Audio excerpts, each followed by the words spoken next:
여러분 이재명 다음 즉 포스트 이재명은 누굴까요? 예. 여러분 굉장히 궁금하시죠? 아마 이거 퀴즈를 내면 글쎄 이제 맞추실지는 모르겠지만 아마 우리만 궁금한 게 아닙니다. 바로 민주당 내와 이 좌파 진영 내에서도 굉장히 궁금한가 봐요. 그래서 제가 이런저런 취재를 좀 해보면서 제가 한 3가지 정도의 어떤 이 지금 야권 내부에서 일어나고 있는 움직임들을 은밀하게 한번 취재해봤습니다. 아, 은밀하게. 네, 우리 은밀하게. 현정님이 은밀하게. 네. 아, 자. 은밀하다는 건 뭐 어떤 게 은밀한 겁니까? 뭐 굳이 알려고 하지 네. 마세요. 그냥, 다쳐요? 네, 그럼 네. 다칩니다. 네. 은밀하게 다칩니다. 첫 번째는 뭐냐면요. 자, 어쨌든 간에 이거 재판 끌자. 재판 끌어갖고 지금 이 재판 끌어서 대법원 확정 판결을 대선 이후로 미루자. 그거는 이제 이재명이 끝까지 간다. 응? 아니 뭐 죽더라도 그냥 가자. 못 먹어도 고. 이게 이제 하나의 축이 되고요. 두 번째는 뭐냐면 자 이재명 대표가 점을 콕 찍은 사람. 점? 네, 이재명 대표가 어디 점 있잖아요. 예. 그걸 그 점 말고 다른 점을 딴 사람한테 콕 찍어서 너야. 너 그 혹시 김부선 씨를 찍나요? 왜 그러세요? 갑자기 김부선 씨가 왜 나옵니까? 자, 콕 찍었습니다. 네. 그 찍히는 사람이 누굴까? 그 사람. 세 번째. 아, 도저히 우리 안에 사람이 없어.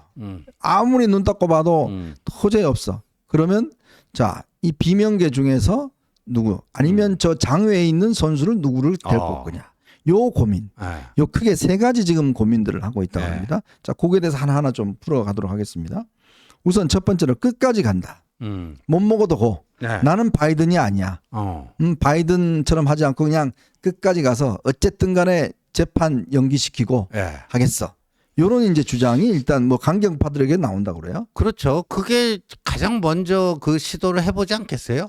만약에 그 첫 번째 그 시도는 당연히 지금 그걸 할 것 같아요. 재판 지연을 통해서 어떻게든지 이거를 이재명이 출마할 수 있는 기회를 확보해 보자. 뭐 그거에 될 텐데요. 근데 현실적으로 저는 거의 불가능에 가깝다고 봐요. 네. 그래서 그러니까 그게 뭐가 중요하냐면요. 공직선거법 항소심 결과가 언제쯤 나오느냐. 네. 저는 내년 2, 3월 정도를 예상하고 있거든요. 예. 그러면요. 그때 딱 그 항소심 결과가 나왔는데 1심하고 똑같은 결과 나오잖아요. 네. 징역 1년에 집행유예 2년. 그걸로 사실상 게임 끝이에요. 네. 왜냐하면 대법원은 아니 조희대 대법원장이 633 지켜야 된다고 했으니까 항소심 정해지면은 그 후 3개월 후에는 무조건 대법원 확정 판결이 나오는 거예요. 네. 그래서 그런 시도는 할 거라고 봅니다. 당연히 할 거라고 보는데 오늘 뭐 조선일보 양상훈 주필 칼럼도 아마 뭐 그런 식의 어떤 문제의식에서 쓴 것 같아요. 근데 저는 조금 생각이 다릅니다. 생각이 다른 게 지금 분위기로 봐서는요. 이렇게 됩니다.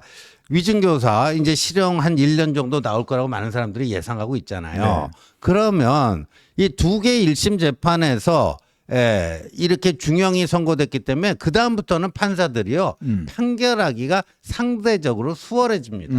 상대적으로 수월해져요. 네. 그래서 큰 부담 없이 이거를 해 나갈 수가 있지 않겠는가. 그래서 요 최대 고비는 공직선거법 항소심 언제쯤 나올 것인가. 네. 근데 저희 당에서 이미 다 그런 거를 예견하고 말이죠. 이 재판 지연 모니터링 TF를 지금 발족을 했어요. 그렇죠. 그 팀장이 저희 국민의힘 전략기획본부 부본부장을 맡고 있는 강태욱 변호사 아주 네. 유능한 분입니다. 네. 아주 유능한 우리 주진우 의원의 그 대학 동기예요. 아주 유능한 분인데 그래서 그런 거를 허용하지 않고 이게 왜 만들었냐면 헌법 103조 여러분 헌법 103조 이거 꼭 외워두십시오. 뭐냐면 거기에 법관에 대해서 이렇게 규정하고 있습니다. 법관은 헌법과 법률에 의하여 그 양심에 따라 독립하여 심판한다 이렇게 돼 있어요. 그런데 저 이제 이재명 패거리들이 계속 판사 겁박하고 외압을 넣을 거 아니에요. 그거를 방어하는 것이 이 제대로 된 정치 세력의 책무죠. 네. 왜냐하면 헌법 103조를 수호를 해야 될 거 아닙니까? 헌법 수호 차원에서라도 재판 방해 행위, 재판 지연 행위 이거는 차단을 시켜야죠.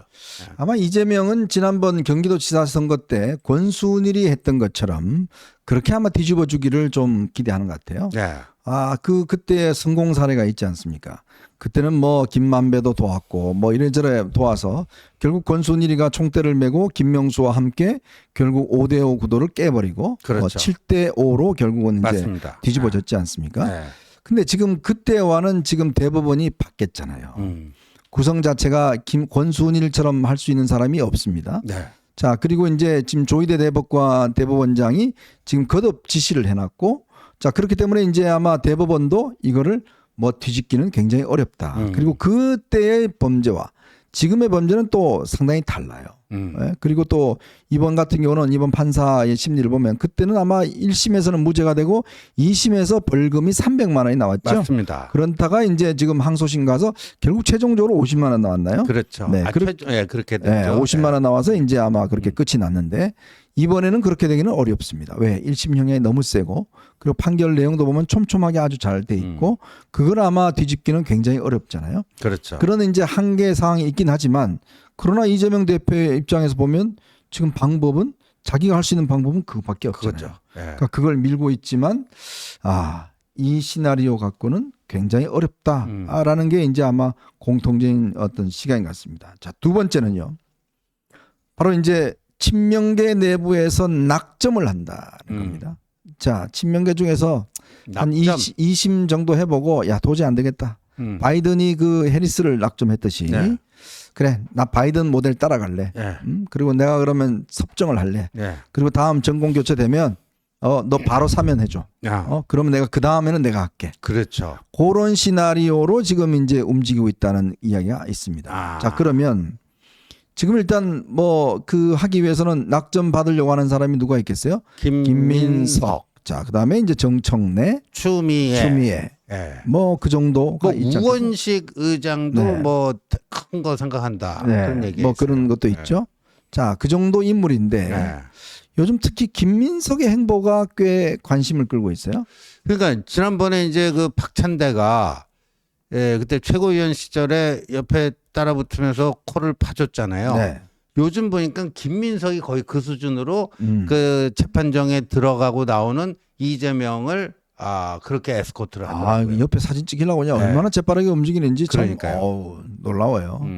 그러니까 그 사진 한번 옆에 찍히겠다고 그냥 막 후다닥 뛰어와갖고 이제 뭐 하고 이런 건데 김민석 사실은 이제 김민석은 제가 이제 취재를 해보니까 호남에서 비토가 많습니다. 맞아요. 네, 왜냐 김민석 여러분 잘 아시겠지만 사실 동교동계 옛날에 이 호남 쪽 분들의 이제 DJ 쪽에 아주 그 절대적인 지지를 받고 본인이 선거에 나와서 그랬죠. 나홍배 그때 의원인가요? 네. 그걸 꺾고 이제 정말 30살 그 30살 초반이죠. 네, 30 몇 세 때 그렇게 한 거예요. 국회의원이 됐죠. 네. 근데 어떻겠습니까? 결국은 동교동계 등에 칼을 꽂고 그렇죠. 결국은 그때 이제 정몽준 의원한테 간 거 아니겠습니까? 그렇죠. 자, 그 이후에 실제로 호남에서는 이 김민석은 아예 발을 들여놓을 수 없을 정도로 배신자 취급을 받고 있는 거예요. 근데 맞습니다. 민주당의 대선 후보가 호남에서 비토한다? 이거는 상상할 수가 없지 않습니까? 그렇죠. 예. 그렇죠. 호남에서 거부당하는 민주당 대표 상상조차 할 수 없는 거죠. 그래서 네.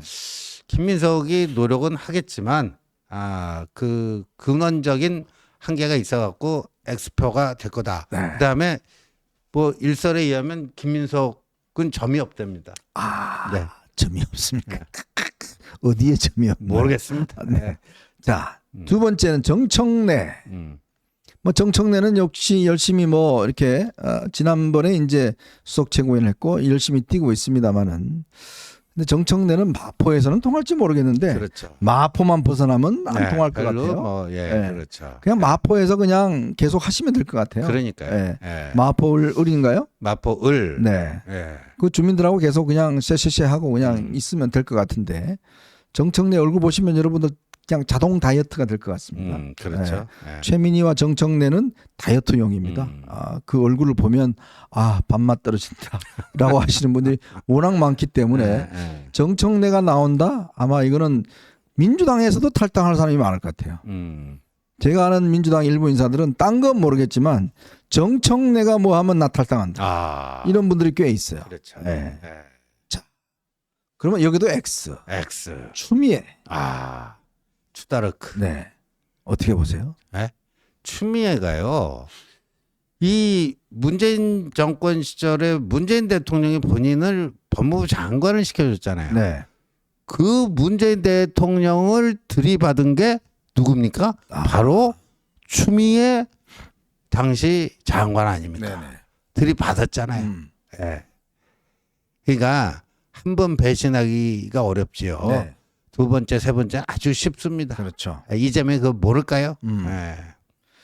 참 배신이란 거는 자 국회의원들한테는 그게 이제 김민석도 그렇고 네. 김민석하고 또 추미애가 가깝잖아요. 그렇죠. 추미애가 당 대표 시절에 김민석이 그 알박기 하고 있잖아요. 예. 그 민주당. 예. 그리고 그 알박기 해가지고 합당하고 나서 뭐 추미애한테 딱 뭐 저 잘 보였는지 무슨 그 민주연구원장을 했죠. 네네. 예. 아주 둘이가 가깝습니다. 추미애, 김민석. 근데 이분들은 아마 반드시 뭐라고 할까요? 뭐 확실한 배신을 할 겁니다. 네. 추미애가 국회의장도 못 됐잖아요. 그러니까요. 이재명 대표가 밀었음에도 불구하고 네. 못 됐잖아요. 네. 그리고 또 이재명 대표보다 나이가 많잖아요. 그렇죠. 뭐 누나? 네. 아마 이재명 대표 누나 싫을 것 같은데 뭐 그렇습니다. 여기도 그러면 X. 자, 우원식. 우원식의 뿌리는 민평년입니다. 그렇죠. 김근태 김근태계. 계열이죠. 계열인데 글쎄 과연 이 지금 현재 노원이 지역구인데 전국적으로 우원식이 누군지 알까요? 그러니까요. 지명도가 떨어져요. 네. 제가 볼 때는 그 반열이 아닐 것 같아요. 뭐 이 당내에서는 뭐 통할지 모르겠지만 우원식 저는 상당히 어렵다고 봅니다. 예. 그럼 아마 이재명의 고민도 그럴 겁니다. 그러니까 자기의 어떤 뜻을 네. 충실하면서도 전국적인 인물들 할 수 있는 사람이 당내에서 눈 닦고 찾아봐도 없다. 저는 오히려 저 박찬대가 좀 가능성도 있을 수도 있겠다. 네. 이재명이 좀 편하게 부릴 수 있는 사람. 네. 박찬대. 저는 다크호스가 하나 있어요. 네. 누굽니까? 박지원. 박지원. 박지원이 아마 그 호남 어쩌고 저쩌고 하면서요. 네. 자기가 그 이재명 가려운데 다 긁어주고 할 테니까 네. 나에게 한번 그 비대위원장 좀 하게 해주면 내가 당신 확실하게 뭐 해가지고 뭐 하겠다고 그 또 가문이설로 막 꼬으려고 그럴 거예요. 원래 박지원 의원의 꿈은 전남도지사입니다. 네. 그게 자기 마지막 인자가 그렇죠. 하는데 지금 이렇게 되니까 좀 생각이 조금 바뀌는 게 아닌가 들어요.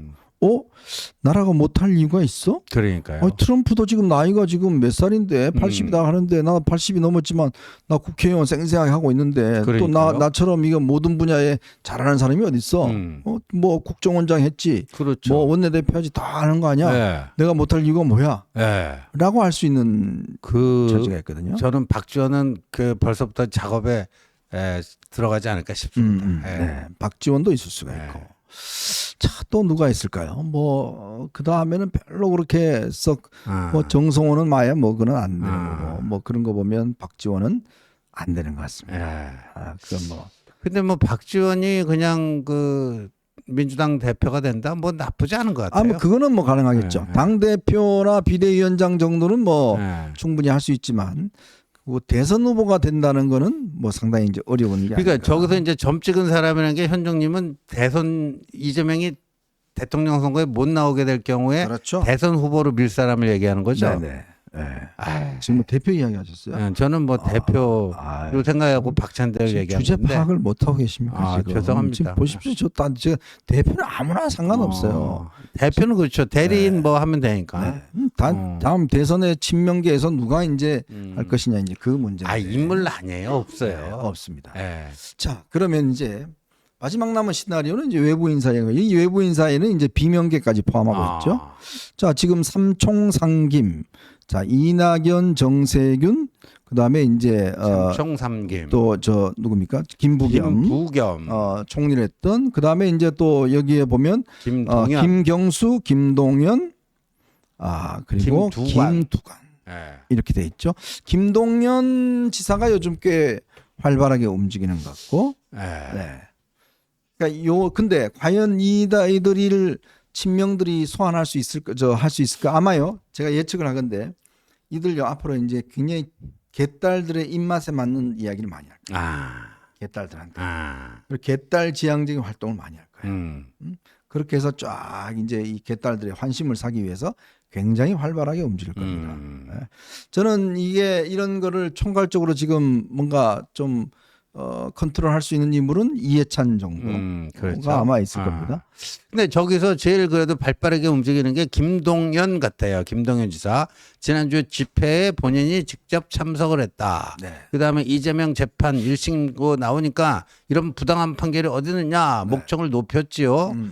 그리고 뭐 언젠가 뭐 이재명하고 그 어디 시장인가 어디를 같이 간대요. 네네. 동행을 하겠다 이거예요. 그러니까 아마도 이제 김동연은 지나친 차별화보다는 지금은 이재명이 좀 위기에 몰려 있기 때문에 코너에 몰려 있기 때문에 그거를 이렇게 좀 도우고 서포트 하는 것처럼 뭐 신용을 해가지고 관계를 나름대로 뭐 이렇게 형성해가지고 나중에 이제 이재명이 드디어 뭐가 떨어지게 되면은 네. 그래도 자기가 유력한 대안이 좀 되지 않겠나 그런 희망을 갖고 있는 것 같습니다. 네.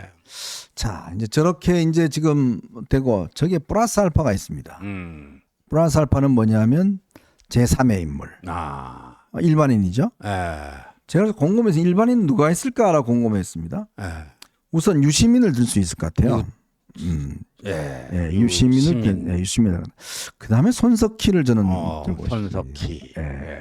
그러니까 이제 이런 정도의 인물들이 이제 장외에서 아마 이제 뭐 정치인 말고 뭔가 우리도 좀 신선한 사람 하자. 근데 유시민은 신선하지 않고 뭐 손석희 정도. 근데 손석희 앵커가 저 양반이 뭐 할지 안 할지 모르겠지만 아마 이제 야당도 뭔가 이제 새로운 어떤 중도 확장적인 인물 뭐 그런 걸 하려고 그러면 아마 이제 제3의 인물 정도 해야 되는 거 아니냐. 뭐 아마 그런 정도로 할 수 있을 거예요. 근데 과연 저게 가능할까요? 저는 뭐 이 도상 게임으로는 가능한데 네. 현실적인 가능성은 높아 보이지가 않아요. 네. 그리고 또 하나의 방법은 있을 수는 있겠는데, 누굴 또 영입하는 방법. 뭐 예를 들어 누굴 영입할까요? 예? 누굴요? 준석이를 보낼까요? 이준석. 준석이를 보내. 정인물이 없으면 준석이를 보내. 뭐 그런 거라든지. 요즘 또 홍 아저씨가 상당히 저 이재명 친화적인 이야기를 한다는데 홍준표 시장을 한번 꽂아 본다든지. 꽂준표 뭐 한다든지 뭐 이런 것도 그냥 웃자고 하는 이야기입니다만 어쨌건 야당이 지금 고민이 꽤 있을 것 같습니다. 자, 지금 저희들 지금 생각할 수 있는 아마 바운더리는 요 정도의 아마 그 정도네요, 바운더리 안에서 사실. 지금 고민할 수 있을 것 같아요. 근데 대선 후보로 일단 띄우려면 최소한 한 1년 반 이상은 필요하잖아요. 그럼요. 그리고 아마 그 계기점이 이제 내년 지방선거를 좀 지휘한다든지 뭐 이런 걸로 해서 이제 한번 대중적인 좀 인기도를 올린 다음에 뭐 비대위원장이나 아니면 당대표나 뭐 이걸로 해서 키운 다음에 이제 뭘 하는 뭐 그런 방향으로 아마 인물 선택을 할 가능성이 있지 않을까 하는데 참 야당도 깝깝할 것 같습니다. 깝깝하고요. 내년 상반기에 이제 이재명이 배치 떨어지고 당대표직도 날아가고 그러면요. 그 다음에 지방선거 있잖아요. 지원 유세도 못해요. 피선거권이 없는 사람은요. 누구 타인을 위한 선거운동 자체를 못하게 돼 있습니다. 근데요. 저는 그렇게 예측합니다. 이 이재명이라는 사람이 가지고 있는 친명계라는 거는 사상 누각이다. 즉 모래성이다. 딴 뭐 이 노무현이나 뭐 이제 문재인이나 뭐 등등 이런 것과는 달리 조국이랑 달리 이재명이라는 사람의 지지하는 거는 순전히 당선 가능성 때문에 지지해왔거든요. 그렇죠. 근데 그게 만약에 다 끈떨어져 버리면 저는 뒤도 안 보러 볼 것 같아요. 많은 사람들이. 아니 뭐 가능성이 없는 사람은 뭐하러 지지하겠습니까? 그러니까요. 물론 일부가 하겠지만 그게 저는 아마 극소수가 될 가능성이 있어요. 아마 국회의원들 등 많이 돌릴 겁니다. 아마 등 많이 돌릴 겁니다. 이제 그러면 아마 별 가능성이 없는 상황으로 가지 않겠는가 그렇게 돼 보입니다.